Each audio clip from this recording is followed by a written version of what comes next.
राज्यातील हवामानासंदर्भातील एक मोठी अपडेट समोर आलेली आहे. सध्या जर बघितलं तर राज्यामध्ये मोठ्या प्रमाणात आपल्याला ढगाळ परिस्थिती पाहायला मिळत आहे. बहुतांश भागामध्ये जर बघितलं तर म्हणावं तसा पाऊस पडताना दिसत नाही. मराठवाड्यामध्ये अजूनही बहुतांश ठिकाणी जे आहे पावसाची प्रतीक्षा मोठ्या प्रमाणात आहे. काही ठिकाणी थोड्याफार प्रमाणात पाण्याची टंचाई पाहायला मिळत आहे. एकंदरीत बघितलं तर जे आहे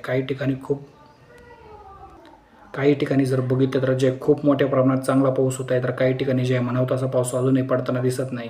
मुंबई, ठाणे, पालघर, रायगड, रत्नागिरी, सिंधुदुर्गाच्या काही भागात जे आहे प्रमाणापेक्षा चांगला पाऊस पडलेला आहे. मात्र बीड, धाराशिव, अहिल्यानगर, छत्रपती संभाजीनगर, जालना त्याच भागात जर बघितलं तर जे परभणी, हिंगोलीच्या सुद्धा भागामध्ये जे आहे पाऊस अत्यंत कमी आहे. त्याचप्रमाणे विदर्भामध्ये सुद्धा काही ठिकाणी चांगला पाऊस आहे. भंडारा, गोंदिया, चंद्रपूर, गडचिरोलीच्या काही भागामध्ये चांगला पाऊस आहे. मात्र बाकीच्या भागामध्ये म्हणावं तसा पाऊस नाही. यावर्षी जर बघितलं तर जे आहे सध्या सरासरीपेक्षा थोडा कमी पाऊस सध्या सरासरीपेक्षा आपल्याला पाहायला मिळत आहे. व्हिडिओ जर आवडला तर लाईक करा, शेअर करा, सबस्क्राईब करा.